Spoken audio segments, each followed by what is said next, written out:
Finally, it's out. The Kalki Chronicles episode 2, the podcast with Ashwatthama. That is Mr. Amitabh Bachchan with the director Ashwin. The promo for this was out, I think, a week ago and it never dropped, and finally it's here. So let's have a look. And if you haven't seen the original, I'll put the link to the description below. Check it out there. This is a reaction, not a substitute for it. I'll be pausing and talking in the middle. So without any delay, let's have a look. The compliment is not really to me, it's the compliment to the concept and the character. What a house.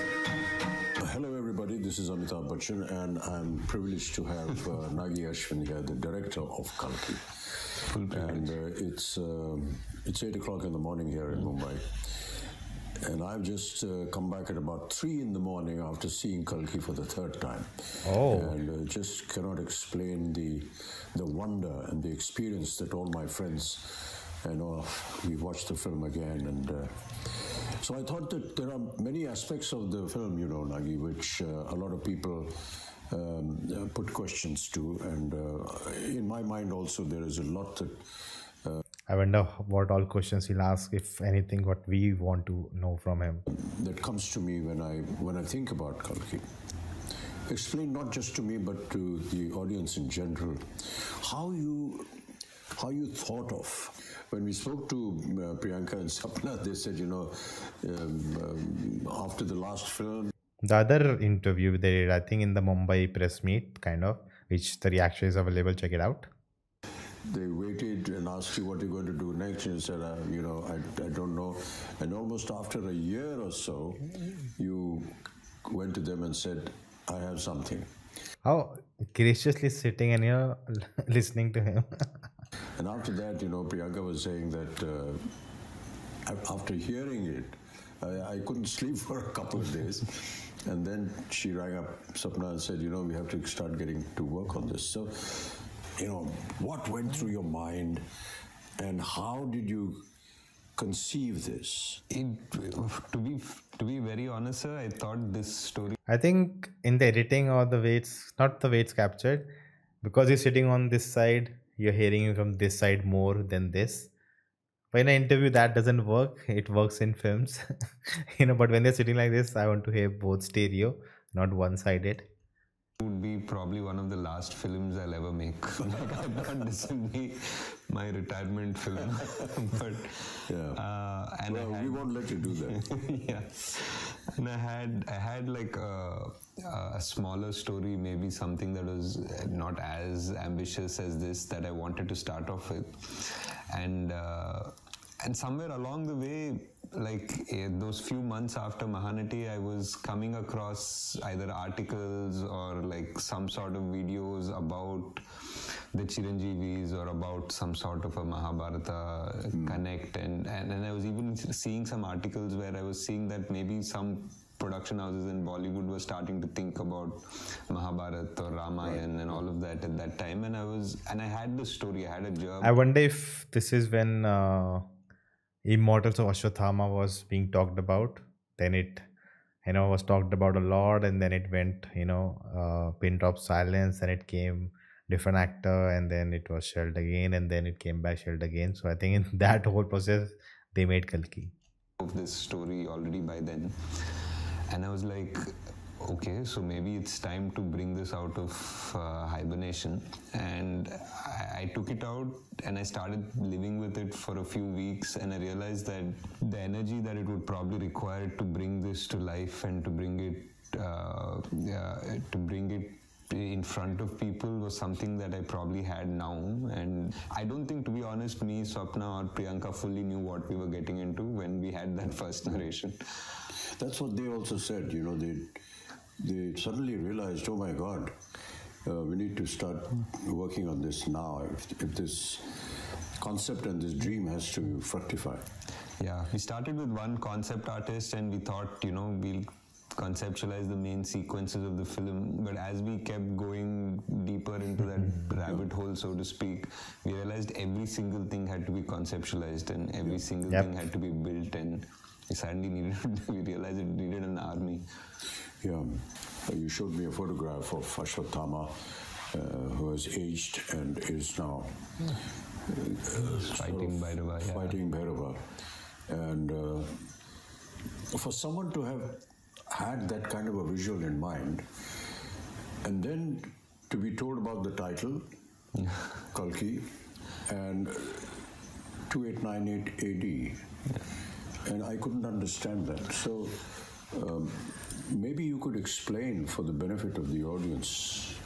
Core of the story was the first scene in a way. So 6,000 years after the death of Which is Krishna. what comes in the subtitle. You know? Yeah. So 6,000 years have passed ever since Krishna gave the shrap to Ashwatthama. Yeah. So 6,000 years after when Krishna is said to have left his body, it was 3,102 BC, so to speak. So exactly that would lead up to 2898.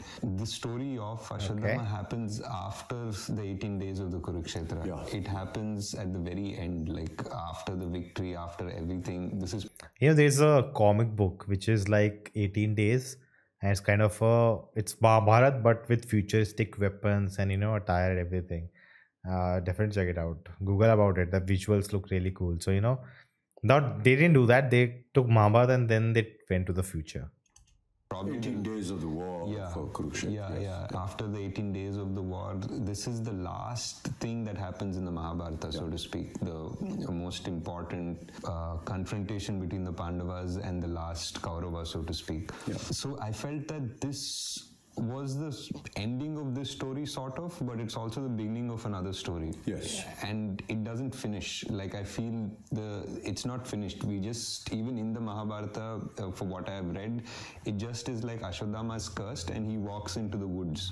Like, he leaves Krishna and Bhima and everybody aside and he walks into the woods. We don't know what happened to him. So that's like a starting of a story. Now I wanted to know, like, if this man is cursed and he has been witnessing this entire Kali Yuga, like, that's the most interesting thought process, like, because he is this ultimate warrior. I think that's why there have been so many, like, even the Immortals of Ashwatthama film, then there was a movie announced with Shahid Kapoor with Ashwatthama. There have been many, iterations or, in fiction writing about the character. Even I have my own story, but now I think it's not that good enough. But I think it's very integral, such a cool concept, and people want to explore that. He's not interfering in the events of the Kali Yuga because he has not larger seen it purpose. So I felt that it was audacious in a way for me to attempt to think that I'm finishing something that was left in the Mahabharata, but I was like, nobody's done it yet, so let's give it a shot. Yes. But why did you think like this? That I want to know what happened after that. Because in a sense, the Mahabharata ended at the end of the war after 18 days. Krishna gives this curse to Ashwatthama, end of matter. Yeah. But Curiosity. you said you thought, okay, what happened after that? I had really loved this dialogue in that first scene, sir. What we did, like, after Ashwatthama says, kill me now, I'm ready. Yeah. And then Krishna says, no, death is not a punishment. And then we have a wide shot of this battlefield with hundreds and thousands of people who are dead. Yes. And that, for me, even when I was writing it, that just felt like it had a deeper meaning. It feels like, Mahabharata has killed millions of people, but Krishna right now is standing there and saying, death is not your punishment, having to live is your punishment. That just meant, like, maybe there is a whole karmic level to this whole thing. And for Ashwatthama also, I felt that anger, like, though he was very cruel in that particular moment, that anger was justified because he just felt that his father was killed very unjustly. And his father was a great warrior and he was killed in the most unjust way. So his anger was justified in his own way. So now his redemption is also very justified. But we never know if that redemption ever comes, because it's not like Ashwatthama is always been evil or something like that. He's actually a very noble warrior. He's meant to be an avatar of Shiva. People say, like, Drona prayed to Shiva to get a rupam of Shiva as his child, and that's how Ashwatthama was born. That's interesting, because since the film is out there, I see so much debate, Arjun versus Karan, he was this, he was that, he said this. I think at end of the day, these are stories, and what you really want to see. I think everyone in their aspect, thought they were the right person, right? That's what mark of a good story. Mahabharata is said to be the best, story ever written, or best a screenplay ever written. Because each and every character is given depth. There's so much, like so much depth, and so much thing about that character. It's not just there for the sake of it. So that's why it works so well, that it is said that every story is inspired, taken or inspired from Mahabharata. That's how it's meant. And because Mahabharata has everything in it, every kind of story is present, because there are so many subplots which had their own subplots. Everything comes together. It's not just about the war or the Kauravas or the Pandavas. There's so much more. Beautiful couple of pages in the Mahabharata that shows before Ashwatthama enters the Pandava camp to massacre the rest of the Pandava army. He sort of Krishna had put out a barrier. He had put out like his magic in a way. He's put like the biggest celestial guardians around the camp, and he went back to the kingdom, and Ashwa came, and he realized he can't cross the celestial guardians, and for that one time he became like a Rudra Roop, like he became Shiva. He entered one fire and he came out like Shiva, and this Kripacharya watching this, and he became so scared, like he actually ran away from that scene because Ashwatthama was so terrible and so magnificent. So that character always intrigued me. Like, you can't have an avatar of Shiva who is the greatest, is the son of the greatest warrior, and not know how his story ended.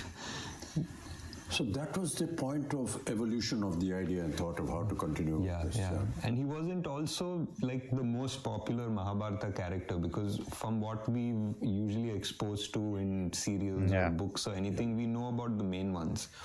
We rarely know much about Ashwatthama, but I feel he was multiple times capable of destroying the Pandava army if not for Krishna. That's true. There were astras that only he could use, and only Krishna knew how to stop them. After 6,000 years, you hear the words of Krishna saying, that when there is no water in the Ganges. And these are all very symbolic but very pertinent little things that kept coming up. How did you conceive that the futuristic world 6,000 years from now is going to be looking like this? There were a lot of things that we tried to extrapolate, sir. Like, for example, there is massive drought now. There is clean air is already such a problem in so many places in China, or even Delhi for that matter, that, buying... Inspired from, from your surroundings. Like before... In 20 years ago, in science fiction films, these were things they thought would happen, or just a fictionalized version. And today, these are truth. Like, you really need to carry clean oxygen to breathe at some places, because that's how it's bad. Buying air is going to become a common thing. It's actually become a common thing already. And the fact that physical currency is not going to exist has already happened. So a lot of things that when we started writing, we thought were very futuristic have already happened by the time the film released. And we had to just try to understand that if there is no water, and the biggest problem is fertility, I feel, like of man and of the soil. Like, those are the two biggest things that will change the world. If human beings suddenly become infertile to a certain level, we just have barely 100 years before we go extinct, in a way. And if the soil stops being kind to us, and it becomes dead in a way, then how much synthetic food are you going to develop, and how will that society be that lives only on synthetic food? So those are the two big things we tried to explore, though we didn't have time to really get into the details of it, but that was the thought process. That's true. During the portion when they were... I wonder they did go into details and spread out the story a bit, but it's all, wishes. Planning all this. Were there any questions that ever arose in your mind? Multiple, sir. There were because like almost everything because when you're trying to design a whole world with the ecosystem, with an economy, with all of that, there'll be so many contradictions. Like even just the architecture of things, there'll be like, what are your vehicles running on? Like if it's running on this, then why don't these people have access to it? And what access does the complex have? So suddenly we're designing a whole world, right from the economy to its power systems to grid. Like this, it's a different. Like whatever you see in the film is 1% of it, but you have to set up the whole 99%, 100% of it, so that 1% makes sense. Every working, everything. And I'm sure some way or the other, someone would, sit and break it down and find flaws in it. But again, it's just a start. Like in Hollywood, like Star Wars is something they created on their own. Even that has so many loopholes and logic things, but people just go with it. But the things which are based on the books, because it's written books, it was a novel text, there's so many things more you can add in text. But then when they convert into books, convert into films or shows, people don't raise too many questions because it's based on books, so it's right. But when you create something of your own, there's always you can poke holes in it. To like, what do people do, how are they making money, and is there a welfare system in this world? Like there's so much discussion. And after him just saying all these things make me happy that they went through all that. 6 days of brainstorming, we usually just stop and say, enough, let's get back to the story. I was talking to some people about Shambhala and what it was, and that is something that they said, that this Shambhala is something that is under the earth. It's there in the Buddhist thought process. I personally felt that there is a scene when Mariam comes forward before she sings that song to that circular mandala, which I don't know whether I'm correct in saying that, but it's a very Buddhist iconography. So is that what went through your mind? It was, sir. I think the idea of Shambhala is something that is very similar to our culture and Buddhist culture, even Persian culture. They have different names for it. And I felt that it's very interesting that all of them have names somewhat similar also. Somebody calls it Shangri-La, somebody calls it Shambhala, and all of them say that it's a place where people are going to sort of retreat to in the Kali Yuga, when adharma becomes so much more outside, and that's where the avatar will come, the savior will come, so to speak. So I felt it's very interesting that so many cultures have the same idea.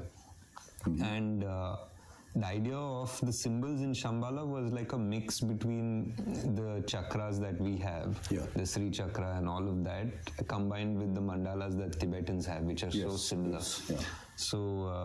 So that was that. We just wanted to find, I think in the production design discussions that we were having, we were always trying to see like how culture would be amalgamated in 6,000 years. It wouldn't be like sharp lines between cultures and traditions. Things would probably get merged a bit. But it's, it amazes me how one person's brain could have designed and thought of all these things. I couldn't have, sir. There was a production designer, Nitin Zihani. We had multiple meetings. We have it takes a whole village to make a film. Which is really good. They're from Jaipur, fully Indian, like Immortal Collective. We had an in-house storyboard artist, Venu. I mean, for a movie like this, I would say that we probably required a bigger team, but the team that we had was fully on board, and everyone was constantly ideating. I mean, I definitely had to okay the final aesthetic, and I would guide them and direct them the way it had to go. But if not for the concept designers and Nitin's brain also, this wouldn't have come out the way it has. Kamal, that day when we had a general, when we were talking to the rest of the guys, he said something very nice. He said, a lot of the filmmakers come to me and they describe the story, and they give me very efficiently made concept storyboards. But the point is that his opinion was that how does this storyboard actually get into practice, and what is the reality of it? It's all right to make some drawings and come, but he said that when I saw this and when I heard Nagi, I thought, gosh, it's going to be another one of those storyboard things. But then Nagi showed me some visuals. They which already she had shot. and I believed. Yeah. And just That was actually a good, thing to go with a proof that you have already done. To like show that you are capable and you can. This is what you can pull off. And that's what he's partaking and putting his faith in. That's always amazing. went ahead with it. What was the idea of the complex? The idea of the complex was, it was like everything is there. It's beautiful. It feels like heaven. When looking at Ashwin, my back is paining. The way he's hunched over. I'll get pain just looking at him. There's water. It feels like, animals are frolicking happily, and it's clean air and all of that. But there's something that feels unnatural about it as well. There's something that doesn't feel real, and it doesn't feel it belongs there. So it was that aspiration of man. I feel that when you go to the complex in the film, there is this idea that you need 1 million units to enter the complex in this world. That idea was like a creative idea of yours. Yeah, it was a creative idea. It was something to give a goal to Prabhas's character, and everybody in that world they basically were working around that goal. They wanted to make 1 million units to get into the complex. But my idea was that you can't make 1 million units by being straightforward. The complex wants you to backstab each other. The complex wants you to fight amongst each other to make that 1 million units, and they're just going to be at peace because these people are never going to unite. That is what is happening in Kalki, Yeah. This whole backstabbing and everything, everyone wants to grab and go on to the top, Correct. That famous story about all of us, we're all like cockroaches and we don't want to go up, and reach the top of the lid of the bottle where they're in. Cockroaches or crabs? You are catering to an audience, and there are many portions which I felt, as somebody who's been in the film industry, could understand that, okay, we are playing to the game. Yeah. This is Prabhas. For sure. This is a Telugu film. And Prabhas is Telugu. Yeah. And you have to understand that he's massive and he's godlike there. Yeah. I wonder where this question is going. So many elements which a lot of people felt in the first half because of its length and so on and so forth. At times they were not able to understand or say, come on, let's get on with the story. But the fact is that it's like an intro to the hero of the film, but not just the hero of the film, but also the hero for the Telugu-speaking nation.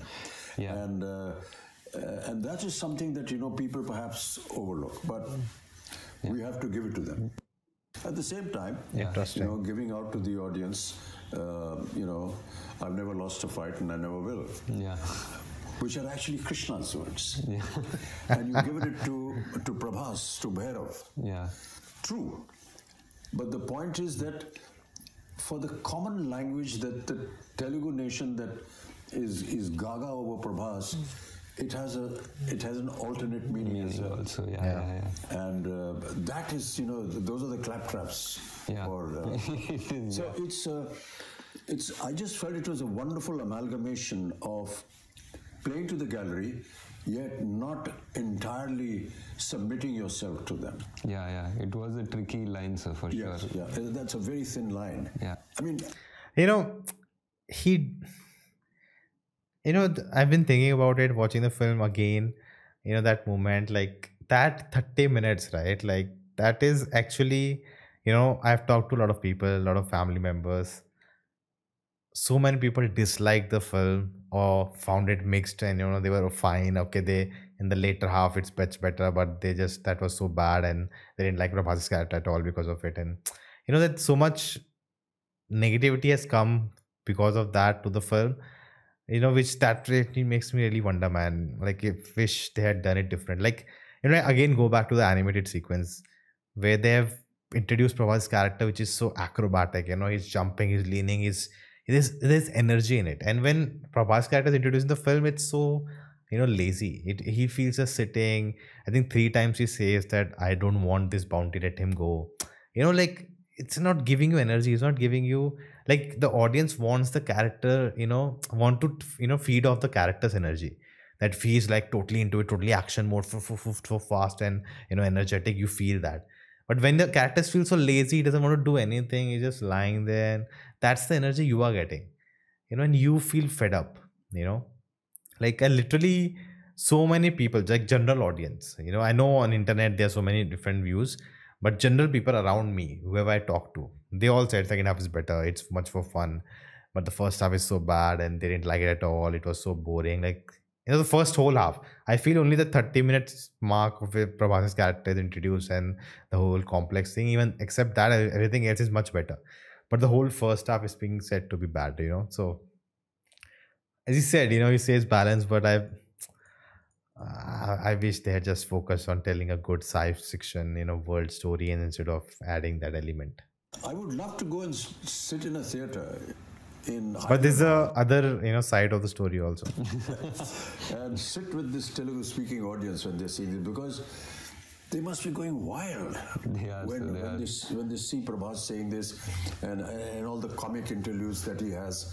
And they had wonderful little snippets, that she comes out with, which are valid for the film, yet extremely valid. Rebel fans. Man. I mean, how did you think of that? Like you're saying, it's a very thin line, sir. Like, there were a few things in his intro, for example. Yeah. Like, I think a new audience from Paris wouldn't make anything of it. Yeah. Because there's a hologram that is glitching. It says possible rebel, 5-star bounty. Yeah. And then it just glitches just for a moment right next to Prabhas and says rebel star for like an instant. And that's a claptrap for sure. Yes. And but for anybody on the outside, it doesn't make any difference. It was hard to design something like that. And there was something also where Bujji says, I have some fans, and Bujji says, yeah, you have a rebel fan. Yeah. and again, for another audience, it doesn't make any difference because he was a rebel. We established that. I noticed this in the second watch. I think first watch I didn't notice this because I was just taking it all in. Second watch I was like, oh, this is smart. No, that's what I felt. It was a brilliant amalgamation of playing to the gallery, playing to the audience, in Hyderabad, yet not moving away from the concept of the film. Yeah. The concept of fertility. Yeah. Was that a story imagination, or is there some kind of a link? It was a bit of a story imagination, sir. It felt like in the Kali Yuga, like, what is the last thing that can be taken away from us is the gift of life. People's morality and this and that and everything. And the last thing that would die is the actual gift of life, like whether it is food or whether it is the chance that we procreate and make and continue our species. So just the fact that that there was a dialogue which said that I will be born in the last womb of the Kali Yuga. So that was there in one of the earlier drafts, and it felt like that was the most dramatic way to introduce our savior. And a lot of questions being asked is, how do you manage to perform when you don't have the props around you? We really tried in this film to build as much as we could, sir. Like whether it was the off sector where there was desert and the truck and everything, or Shambhala, the bridge. We tried our best to give as much, but yeah, there were definitely sequences where it was just a blue screen. And we all know that, Yeah, that's, I would say, interesting for Indian actors because you don't get that opportunity like, the West, where they constantly do such films. It's I would say it would be fun for them to experience something, acting on a green screen, acting on a blue screen, imagining what you're seeing and acting to that. Indian cinema works on poetic justice. Yeah. And I keep quoting this from my father, who used to watch. It's a great story, by the way. His last days every evening, and I used to ask him, "What is there in watching a film?" He used to say that, I get to see poetic justice in 3 hours. So during the length of the film, at the end of the film, there's poetic justice.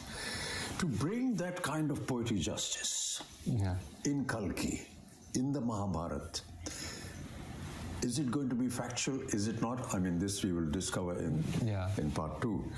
But did it ever cross your mind that, there has to be this aspect of poetic justice in the film? Definitely, sir. I think so. I think Ashwatthama's character itself is that idea of poetic justice, the way his character starts and the way it needs to finish. Yes. Yeah. There are many little things which, which were done and shown in the film. Yeah. But its essence was actually realized by the audience. Yeah. It's like Sumati's Agni Pariksha in a sense. Yeah. Which was so beautifully done. Oh man, still goosebumps I get. Just imagining. I have to watch that moment again. Yeah. And we talk about Agni Pariksha, but we never visualized that it could be like this. Yeah. And you have the carrier of the next avatar go through this Agni Pariksha, which you show Sumati walking through this, ball of fire, and nothing happens to her. Yeah. Whereas when the fighters go through it, it doesn't burn up.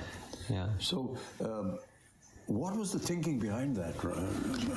That is definitely one of my favorite sequences in the film, because it also parallelly brings in all the 3 characters. Like it brings in. It's a kind of a chastising of Sumati in a sense. Yeah, in a way. And Ashwa realizes at the same time, Bhairava at the same time. And for me personally, it was the reference of the Krishna and Vasudeva walking through the river in the Dwapar Yuga, like as the river parts for them. It felt like in the Dwapar Yuga, the water element parted for God to give him safe passage. And for me here, it felt that the fire element parted for God to give him safe passage. Yeah. So that was my thought process. Yeah. I mean, there were so many challenges, even from the point of view of, say, the DOP or the cameraman and everything. Yeah. You have an 8-foot giant. Yeah. And you have the rest of the cast here. Yeah. And there were so many times when we took hours, because how do you light up a place where you're going to see both the characters together? That is, such a technical thing, that no one would think about. Oh, VFX, that's not done. But all these things come into play, if you get into the nitty-gritty of how it works. Like imagine, because you light, like right now, I'm using lighting everything because I am here, Just imagine if I am here and there is someone taller than me has to sit here. I'll not able to light this way. It will not look that good. I have to bring more lights. I have to do some other things, It will totally change the way of doing things. So everything, like it makes it harder. First of all, you're making such a big film, big sets, all of that, and then you have such difference between the character proportions, which too much hard work. So my lighting is going to be different. Yeah. And my whole atmosphere is going to be different. My concept of looking down to talking everyone, and everyone looking up to talk to me, and how we actually managed to do that. Yeah. There were times when I was having this little stick poking out from behind me and saying, my face is not here, it's somewhere up there. And you see that so many times in Avenger films, and when they have these CG characters, like for Hulk or for Thanos, they did that. If you look at the behind the scenes, it's quite amusing, but how wonderfully it all came together. Like how many times we had to do each shot 3 times or 4 times. Yes. Yeah. Even when I was writing, I always thought Kalki was 2 watches. Like it was a repeat watch. Like the first time you watch the film, you watch the film, and the second time you watch it, you watch it with the perspective of having seen it again. So you see so many things. Details. In a new perspective almost. Yes. In a way, it's almost a new film the second watch. Yeah. So I always felt it was a 2-watch movie at the least, and it's great because I think we went for the evening show, like all of us, to see it, and on the first day, and by the evening show there were people who already knew the dialogue, so they were already watching it the second time. Yeah, I finished seeing it for the 3rd time last night. I'd really like you to just kind of summarize the whole experience before we end up talking. Yeah. Because we could just carry on, for a long time, yes, sir. I think for me, it was just, it was a dream, definitely, to put together this world and all of the influences and the stories that I've loved, and putting it together in a world in a coherent and an understandable and enjoyable way. And to see now today that dream has come true and people are actually agreeing to watch such a film and love such a film and accept it. It's not just, I think, just for us as a team that's been working on it for 3 years and the actors that have put in so much time to do it. It's not just a win for us, I feel. I feel it's a win for the industry in a way, because like producers, actors, directors, writers now have a validation that they can think differently. Now they have a validation that they can greenlight projects which probably wouldn't have, because now there's a Kalki. Now there's a Kalki, a producer will listen to a story that is a mytho or a... Like the film sets up the future, it becomes a reference point for so many. Like when they're pitching to a producer, I have this story, even like Kalki, I can also make something like this. Before this, they were like, oh, no one will watch this. There's no precedence, right? Who will make such film? No one will watch such big budget. I cannot put so much money. What's the proof and guarantee? Like that's what producers do, right? But because of this film's existence and what it has done, just like Bahubali. After Bahubali, so many big budget projects started happening. Not all of them worked. Some worked, some didn't. But that's how you do it, right? Failures will happen. Success will happen, but you have to keep going. Fantasy or something, and an actor will be okay to greenlight a script. So I think we have moved forward in the right direction, and I'm very glad that Kalki was able to do something to have that change happen. I just wanted to, we won't get a chance as often, so I just wanted to ask what in the scenes that you've done, like what were your favorite scenes in the film? That'd be cool. It's very difficult to pick one particular scene, Nagi. And I'm not just saying it because I'm a member of the cast and crew and it's our film, but quite honestly, it's very difficult. Really, the purpose of talking to you, Nagi, was that. That it's, yes, it is a film. Yes, it is make-believe. But it's make-believe. It's the belief that we want you to go and see, because it's been made with belief. That's his, experience and wisdom coming in. Is what is the strongest point that I feel in the film. And each time I see it, it's that belief. I hope that, the audiences will go and see this film with the kind of interpretation that Nagi, the director, had, and his vision, and the way he has explained the many aspects of the story. It's a film that anybody will identify with, because it's, good over evil, and all our films are like that. But to give it the depth and bring that mythological history, culture into the open and prove it, that is what was challenging for Nagi, and that is what I find he has been able to find victory in that challenge. Now we wait anxiously for part 2. I just went in the future and I was watching Kalki 2 and I was realizing in the climax, spoilers if you don't want to hear my version of it, you can skip it. But in the climax, Kamal Haasan versus Amitabh Bachchan and Prabhas, and they're fighting, and something happens that someone has to, take down Kamal Haasan's character, but has to sacrifice his life. And, like Bhairava thinks he has to do, and then later Ashwatthama comes in and he kills him, and then he passes away, and then, Bhairava and they are holding hands, and like Ashwatthama is talking to Bhairava as if he's talking to Karan and saying, my time has come, finally it's over, my punishment is over, I did it. And it's like Budde, that's what he says in the Hindi version.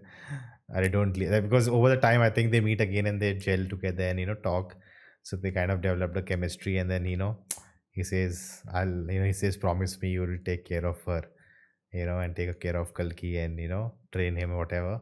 And then Ashwatthama finally leaves his body, finally departs, and his curse is over. That's my thought. Okay, anyways. How is it all going to end? And so we look in great anticipation. Thank you, sir. Thank you. Thanks so much, Nagi. It's been wonderful talking to you. Yeah, sir, I know you don't like or appreciate this, but this is one of the few chances we have to thank you for all your patience. No, it's and the whole country, sir. Like whoever I speak to, I know you've heard this already so many times, but it's just such a pleasure to see you in that avatar, in that role. And so many people, I did a bunch of interviews yesterday and everybody just said, thank you for giving us this Amitabh Bachchan. It's a fan fallacy, actually. I know you don't like any of it. It's not a case of liking. I just feel that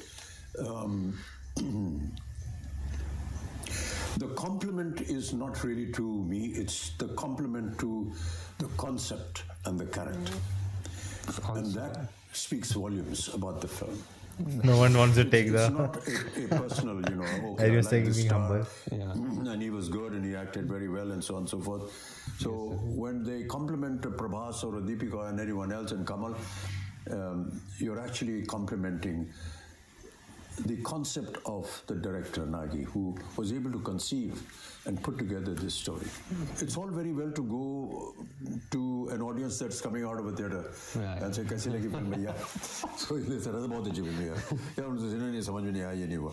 It's not that. I think that. Oh my God. Classic Amitabh Bachchan taking dicks. We need to catch some people the youngsters, and say, let's sit down and have a chat. And what did you actually see? What did you think of? What was going through your mind when you were watching all this? It would make a very interesting subject. And I'm going to catch Abhishek and please do, sir. That would be great. My granddaughter, and have a chat with them, much like we've had here, and ask them some very pertinent questions. Right.